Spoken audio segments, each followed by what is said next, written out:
Roger called me from his wheelchair that morning. "Gerald," he said, "whatever you do today, don't let them ship those seals."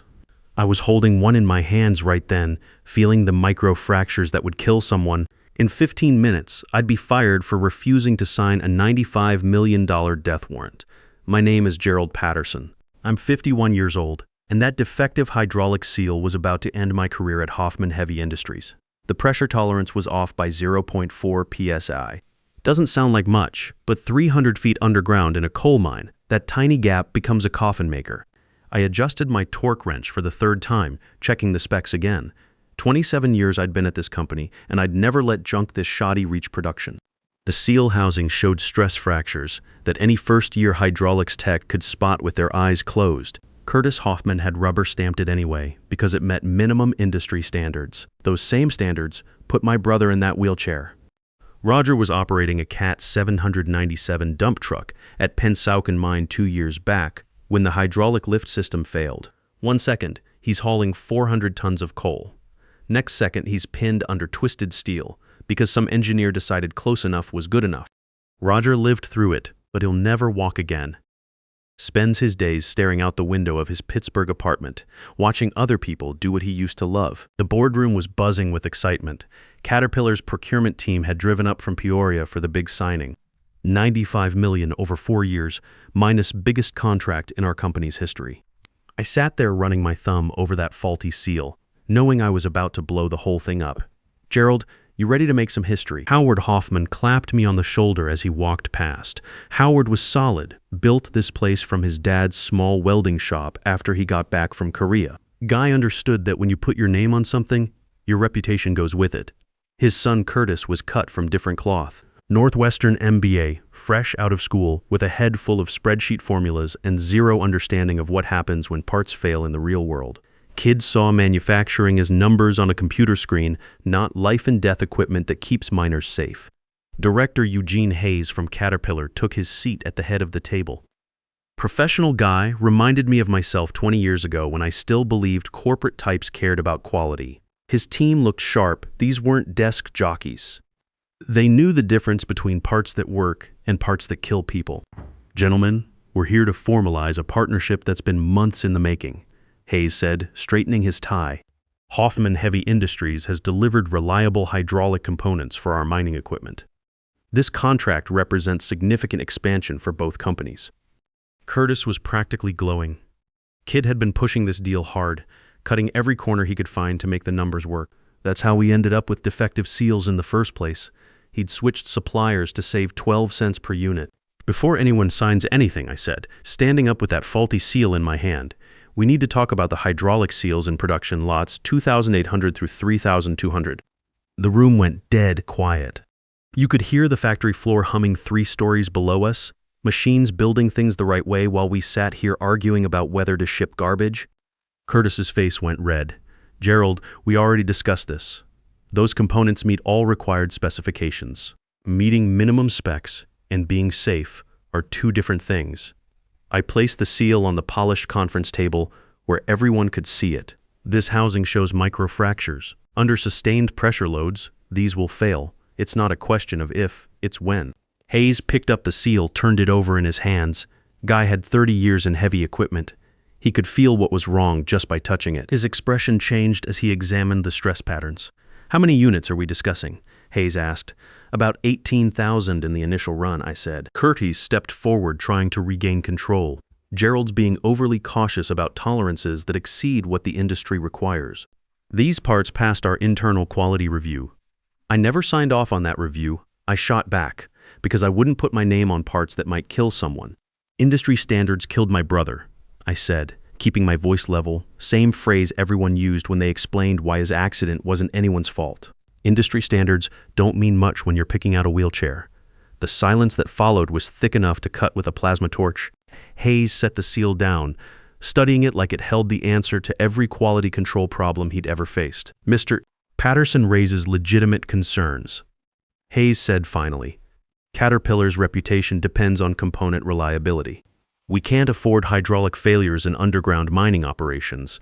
Curtis was sweating now. "Dad, we need this contract." Gerald's being unreasonably rigid about standards that aren't cost-effective. Quality is always cost-effective, I replied.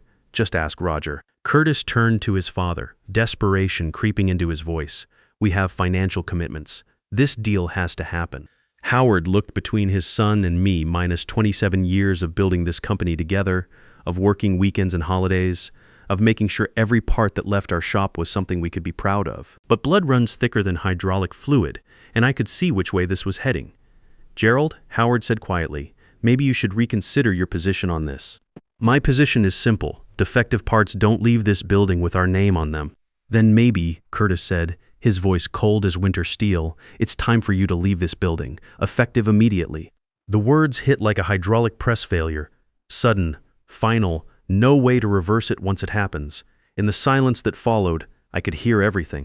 Air conditioning cycling on and off, someone's pen clicking, coffee getting cold in forgotten mugs. Hayes stood up, closing his contract folder with a snap that echoed through the room. Gentlemen, Caterpillar requires key personnel continuity for supply contracts of this magnitude. Mr. Patterson was specifically named in our quality assurance requirements. We have other qualified engineers, Curtis said, but his voice had lost its edge. Kid was starting to realize he'd just stepped on a landmine, none with 27 years of experience on our specific applications. Hayes replied. He looked straight at me. Gerald, in your professional opinion, are these components ready to ship? I held up that defective seal one more time. Everyone in the room was watching, waiting to see if I'd cave under the pressure. But I kept thinking about Roger, about that phone call this morning, about the wheelchair he'll never get out of. Current production batch fails safety standards for underground mining operations. I won't sign off on parts that could collapse a hydraulic lift. Hayes nodded to his team. They started packing up their briefcases, moving with the efficiency of people who'd walked away from bad deals before. We'll need to postpone contract execution pending resolution of quality control issues, Hayes announced. Wait, Curtis said, panic creeping in. We have preliminary agreements, legal commitments. Section 7 includes personnel stability clauses, Hayes's lawyer said, not even looking up from his paperwork. Termination of key technical staff triggers automatic review periods. I'd written that clause myself 3 years ago after watching a competitor lose a major contract when their chief engineer quit mid-project. Funny how your own safety nets sometimes catch you when you're falling. Hayes shook my hand before leaving. Gerald, when you land somewhere new, give me a call. Engineers with your principles are rare these days. Appreciate that, Director Hayes. And just like that, Caterpillar walked out. 95 million disappeared faster than steam from a blown gasket. The boardroom felt like a tomb. Pack your things, Curtis said, still not meeting my eyes. I picked up my toolbox from under the table, same beat-up Craftsman case I'd carried for 27 years. Everything I needed to do my job fit in that box. Funny how little space a career actually takes up when it's over. The elevator ride down felt longer than usual. When the doors opened on the factory floor, I could see word had already spread. Victor Williams looked up from his lathe, confusion written all over his face. Mr. Patterson, what's happening up there? Management philosophy change, Victor. Keep building them right, no matter what anyone tells you. Victor nodded like he understood more than he should have. Good man. I'd trained him when he started 6 years back. Taught him the difference between meeting specs and doing things right. I walked through that factory one last time, past machines I'd helped install, workstations I'd designed, quality control systems I'd built from scratch. 27 years of my life humming away like nothing had changed. At home, I poured 3 fingers of Jack Daniels and sat on my back porch. First time in months I'd watched the sun actually set instead of just hearing about it from other people. My phone started buzzing around 6 p.m. market alerts about Hoffman Heavy Industries stock dropping 24% on rumors of the Caterpillar deal falling apart. The calls came all evening, colleagues wanting the inside story, local reporters smelling drama, headhunters trying to place me somewhere else before word got around. I let everything go to voicemail. Wasn't ready to explain how doing the right thing had cost me everything. Instead of talking, I worked in my garage. Had a '69 Camaro I'd bought right after Roger's accident, thinking I'd restore it when I found time. Now time was all I had. Started with the hydraulic clutch system, checking every line, every fitting, every seal. No shortcuts, no good enough, the way Roger had taught me to work when I was just a kid watching him fix our dad's truck. You sound different. My neighbor Steve said when he found me under the hood 3 days later. How's that? Calmer, I guess. Haven't seen you this relaxed in years. Maybe getting fired was the best thing that could have happened to me, I admitted. But 27 years, Steve. Built that company from a 20-man welding shop into something real. Then some MBA kid throws it away because I wouldn't sign my name to garbage. What did they really give you for those 27 years? Steve asked. You worked weekends, missed holidays, fixed everyone else's problems. First time they had to choose between you and the boss's kid. How'd that work out? He had a point. I'd given Hoffman Heavy Industries everything. My time, my expertise, my reputation. And when it mattered, 27 years of loyalty bought me exactly nothing. The Pittsburgh Post-Gazette ran a story about the contract collapse 3 days later. Didn't mention my name, but anyone in heavy manufacturing could read between the lines. Stock kept dropping.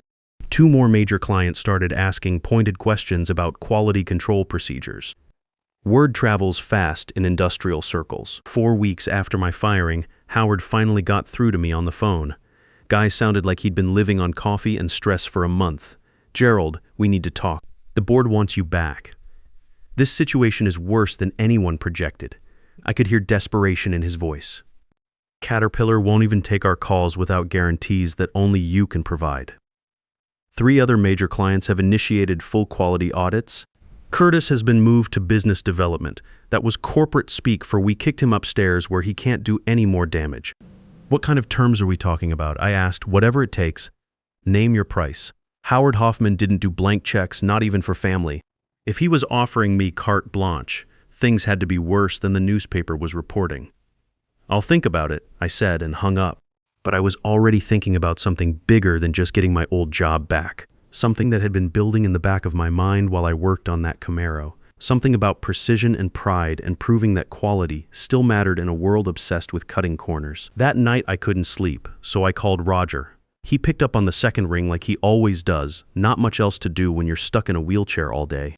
He heard about what happened, he said. Word gets around fast in the mining community. You told me not to let them ship those seals. I didn't, and they fired you for it.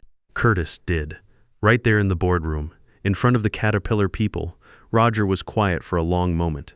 You know what? The difference is between you and me, Gerald. When I saw that hydraulic system acting up, I kept working anyway.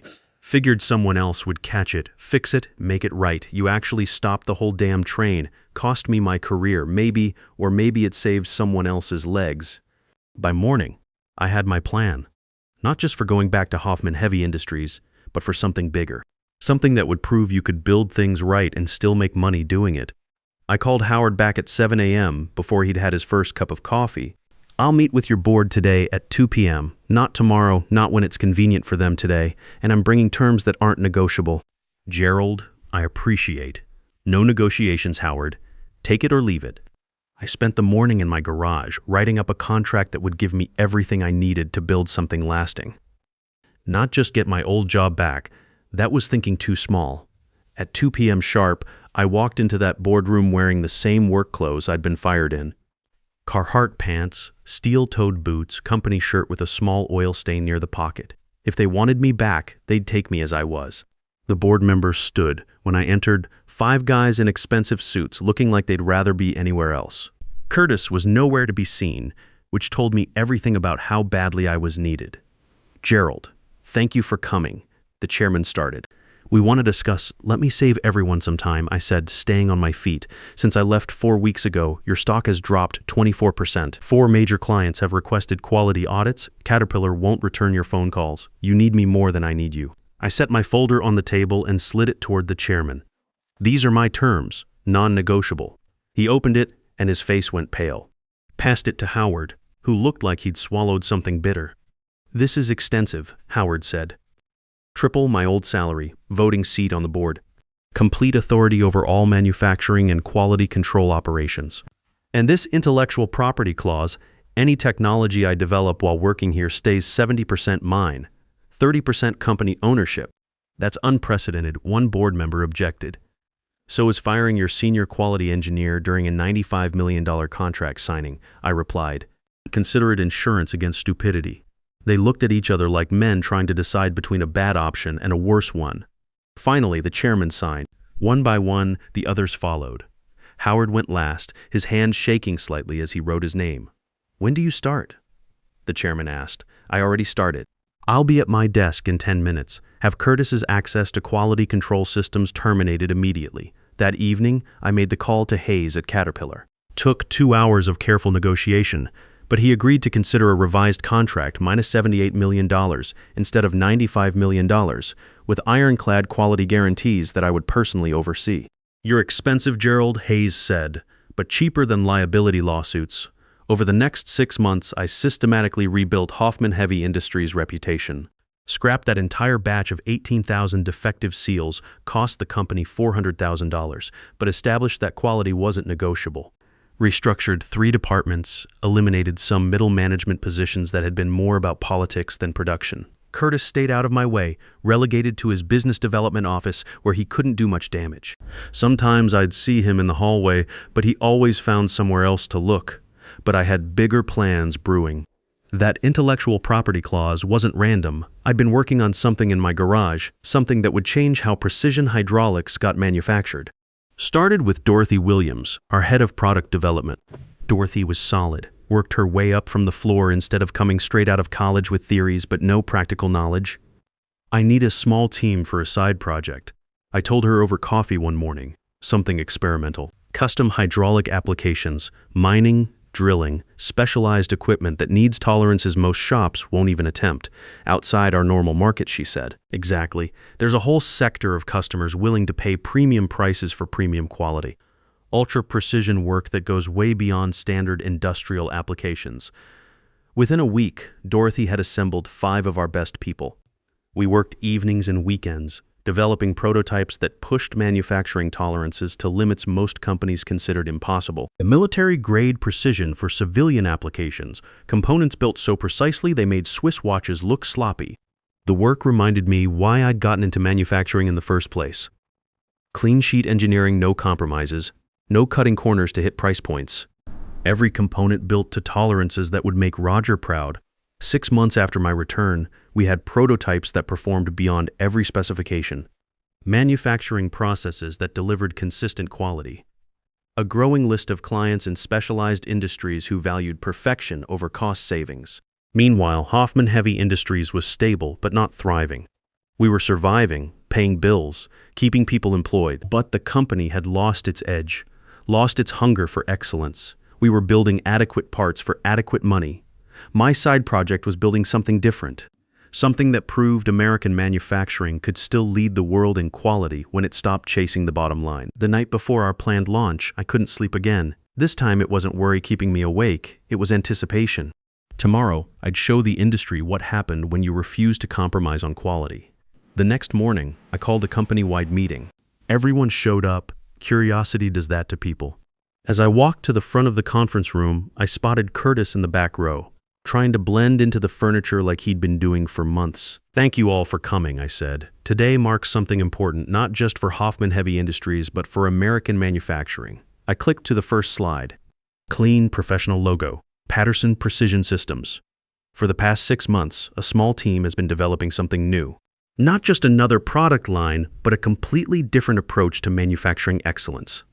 Murmurs swept through the room as I advanced to specifications that made our best engineers sit up straighter. Patterson Precision Systems builds components that meet tolerances most shops consider impossible. Specialized hydraulics, custom drilling equipment, applications where failure means people die. I gestured toward the technical specs on screen. This hydraulic cylinder we finished last week, standard tolerance would be plus or minus 0.005 inches. We delivered plus or minus 0.0005 inches. 10 times more precise than industry standard. I demonstrated several prototypes, each one pushing boundaries that traditional manufacturing said were too expensive, too difficult, too precise for real-world applications. Howard shifted uncomfortably. Board members exchanged glances. In the back, Curtis was staring like he was watching his worst nightmare come true. You might wonder why a heavy equipment company is launching a precision manufacturing division, I continued. Simple answer. We identified customers who value quality over cost cutting. Exactly what manufacturing should do. Next slide showed revenue projections that made executives lean forward despite themselves. Market research shows significant demand for ultra-precision components. We've got manufacturing partnerships, distribution channels, clients who pay premium prices for premium quality. I paused, looking directly at Curtis. Every Patterson Precision component includes documentation about our development philosophy, how one decision to prioritize cost savings over safety nearly destroyed a successful company and killed a $95 million contract. Dead silence. Nobody looked at Curtis, but everyone understood. That incident revealed something crucial. When engineering excellence gets sacrificed for spreadsheet optimization, everybody loses. Patterson Precision offers a practical alternative. The final slide showed our launch timeline. Thanks to my intellectual property clause, Patterson Precision operates independently. Hoffman Heavy Industries retains 30% ownership, providing revenue without operational responsibility. Howard stood up, face red. Gerald, this is news to me. The board should have reviewed timing and market strategy. The board approved my contract terms, which include complete autonomy over intellectual property development. I replied calmly. Your support is welcome but not required. I turned back to the audience. This isn't just about precision manufacturing. It's about proving that engineering excellence, innovation, and integrity can coexist profitably, not through cost-cutting or political maneuvering. With that, I ended the meeting and walked out, leaving behind a room full of stunned faces and excited conversations. The launch exceeded every projection. Trade magazines ran stories about our precision capabilities, but also the backstory. Fired for ethics. How one engineer turned termination into innovation went viral in manufacturing circles. Orders flooded in. Mining operations, aerospace contractors, specialized drilling companies. They wanted components built right, not built cheap. We established waiting lists within 3 weeks. When Hayes gave an interview to Industrial Equipment News mentioning Patterson Precision, our servers crashed from the traffic spike. Best precision work I've seen in 30 years, he told the reporter. Finally, a company that puts integrity first. 3 months after launch, Patterson Precision was generating 45% of Hoffman Heavy Industries' annual revenue. We'd become the standard other precision manufacturers measured themselves against. On the 1-year anniversary of my firing, Curtis approached me for the first time since that day. The arrogance was gone, ground away by 12 months of watching his mistakes compound into public failure. What you built, he said quietly, it's impressive. Quality work tends to be. He nodded, swallowing his pride. I've been thinking about what you said, building things instead of managing numbers. Would you consider teaching me, not as a favor? As professional development, I studied him. The kid who'd fired me for refusing to compromise had spent a year learning what compromise actually costs. Sometimes the most powerful lessons come from watching your own failures play out in real time. Applications for our apprenticeship program open next month, I said, handing him my business card. It's demanding work, no shortcuts, no special treatment. I understand. I need to learn how to build things that last. 6 months later, Curtis earned his way into the program, not because of his name, but because his application showed genuine understanding of what he'd done wrong and what he needed to learn. Patterson Precision kept growing. What started as response to workplace betrayal evolved into proof that excellence and profitability could coexist when you served the right market the right way. Last week, Roger called me from his apartment in Pittsburgh, saw the article in Manufacturing Today. He said, "They're calling you the comeback story of the decade." It's not about comeback, I told him. It's about building something that matters. You know what I think? Roger said, I think getting fired was the best thing that ever happened to you. Forced you to stop settling for adequate and start building something exceptional. Maybe he was right. The revenge, if you want to call it that, wasn't in Curtis's demotion or Hoffman Heavy Industries struggles. It was transforming a moment designed to destroy me into a movement that elevated manufacturing standards across the industry. Sometimes the most devastating response to someone trying to erase you from the system is building a better system entirely. One that gives people chances to prove they've learned from their mistakes, but never compromises on what matters. Real power isn't tearing down the people who wronged you. It's building something so solid, so undeniably excellent, that they have no choice but to respect what you've created. And maybe, if they're smart enough to swallow their pride, learn from it. That's how you engineer a legacy worth leaving behind. The hardest lesson in manufacturing and in life is that sometimes doing the right thing costs you everything in the short term, but builds you everything that matters in the long term. When someone tries to destroy your reputation for having standards, don't lower your standards to save your reputation. Use your standards to build something so excellent, they'll beg to learn from you.